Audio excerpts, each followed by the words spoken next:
Hi friends, welcome to Class Infinity. எல்லோரும் எப்படி இருக்கிறீங்க? நல்லா இருக்கிறீங்களா? இன்றைக்கி நம்ம என்ன பார்க்க போகிறோம்னா சாலை மீன் கருவாட்டு குழம்பு தான் பார்க்க போகிறோம். வாங்க நான் எப்படி செய்கிறேங்கிறத பார்க்கலாம். அதுக்கு முன்னாடி நம்மளோட சேனலை சப்ஸ்கிரைப் பண்ணாதவங்க ப்ளீஸ் சப்ஸ்கிரைப் பண்ணுங்கள். பக்கத்தில் இருக்க பெல் ஐக்கானையும் கிளிக் பண்ணிக்கோங்க. இப்போ வாங்க நம்ம வீடியோக்குள்ளே போயிடலாம். மிக்ஸி ஜாரில் 1 ஸ்பூன் சீரகம், தேவையான அளவு சின்ன வெங்காயம், அது கூட சின்ன பீஸ் தேங்காய், அதை சின்ன சின்னதாக கட் பண்ணி போட்டு எடுத்துக்கலாம். புளி ஊற வச்சுருந்தேன், அதையும் எடுத்து சேர்த்துக்கிறேன். இதை இப்போ தண்ணி விட்டு நல்லா சாஃப்டாக அடித்து எடுத்துக்கணும். எடுத்ததுக்கப்புறமா குழம்பு செய்கிறதுக்கு தேவையான அளவு நல்லெண்ணெய் விட்டுருக்குறேன். அதில் கடுகு, வெந்தயம் போட்டிருக்கிறேன். பூண்டு பல் இன்னும் இதை விட கூட அதிகமாக கூட சேர்த்துக்கலாம். பச்சை மிளகாய் நான் 5 சேர்த்துருக்குறேன். காரத்துக்கு தகுந்த மாதிரி சேர்த்துக்கோங்க.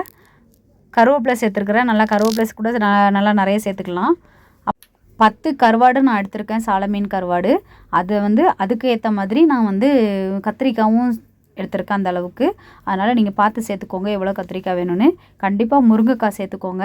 முருங்கைக்காய் உப்பு போட்டு கொஞ்சம் வெந்ததுக்கப்புறமா தக்காளி 2 கட் பண்ணி வச்சுருந்தேன், அதையும் போட்டு கொஞ்சம் 2 வதக்கிட்டு அதுக்கப்புறமா க்ளீன் பண்ணி வச்சுருந்த சாலை மீன் கருவாடையும் எடுத்து சேர்த்துக்கிறேன். அதில் இருக்க முள்ளெல்லாம் எடுத்துட்டேன். சென்டரில் ஒரு முள் நீளமாக வரும் இல்லையா, அதை எடுத்துகிட்டு தான் அதையும் போட்டு இந்த ஆயிலே நல்லா புரட்டி விட்டுறலாம்.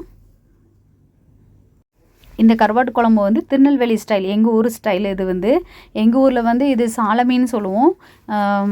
மற்ற பக்கம்லாம் எப்படி சொல்கிறாங்கன்னா இது மத்தி மீன் சொல்கிறாங்க, மத்தி மீன். அப்புறம் இது மிளகாத்தூள் நான் காரத்துக்கு ஏற்ற மாதிரி எடுத்திருக்கேன். தனியாத்தூளும் எடுத்துருக்கிறேன், மஞ்சள் தூள். இந்த 3 தான். இது உங்களுக்கு எவ்வளோ தேவையோ, நீங்கள் குழம்புக்கு எவ்வளோ சேர்ப்பீங்களோ அந்த மாதிரி சேர்த்துக்கோங்க. அதில் எதுவும் வித்தியாசம்லாம் இல்லை. காரத்துக்கு ஏற்ற மாதிரி போட்டுக்கோங்க. போட்டுட்டு இப்போ நல்லா எண்ணெயிலே நல்லா புரட்டி விட்டதுக்கப்புறமா நம்ம இப்போ இது கொஞ்சம் மட்டும் தண்ணி சேர்த்துக்க போகிறோம். கொஞ்சம் தண்ணி ஊற்றி நல்லா கிளறி விட்டுட்டு கொஞ்சம் கொதிக்க விட்டுறலாம். கொதிக்க விட்டு எண்ணெய் பிரிஞ்சு வரும். இந்த மாதிரி எண்ணெய் பிரிஞ்சு வந்ததுக்கப்புறமா அதுக்கப்புறம் நம்ம அரைச்சி வச்சுருந்த தேங்காவை எடுத்து சேர்த்துக்கலாம்.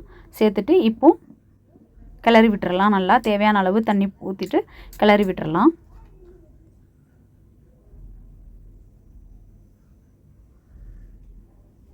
கிளறி விட்டுட்டு இப்போ நம்ம காரம் எல்லாமே செக் பண்ணிக்கலாம்.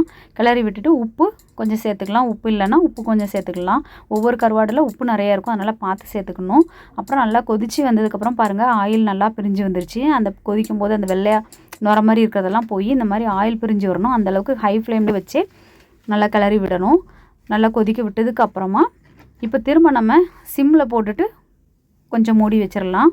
வேக வச்ச முட்டை வச்சு இதுக்கு சாப்பிட்டா சூப்பராக இருக்கும். சிம்மில் போட்டு மூடி வச்சு பார்த்ததுக்கப்புறமா இந்த மாதிரி இருக்கும் குழம்பு. சூப்பராக வந்திருக்குது. இந்த மாதிரியே நீங்களும் ட்ரை பண்ணி பாருங்கள் எவ்வளோ கலர்ஃபுல்லாக வந்திருக்குன்னு. செம்ம டேஸ்ட்டாக இருக்கும். இன்னும் மாங்காய் சேர்த்து செய்யலாம், சூப்பராக இருக்கும். நீங்களும் இந்த மாதிரி செஞ்சு பார்த்துட்டு எப்படி இருந்துச்சுன்னு உங்களோட கமெண்ட்டை சொல்லுங்கள். நம்மளோட சேனலை இது வரைக்கும் சப்ஸ்கிரைப் பண்ணாதவங்க ப்ளீஸ் சப்ஸ்கிரைப் பண்ணுங்கள். பக்கத்தில் இருக்க பெல் ஐக்கானையும் கிளிக் பண்ணிக்கோங்க. தேங்க்யூ ஃபார் வாட்சிங். Bye.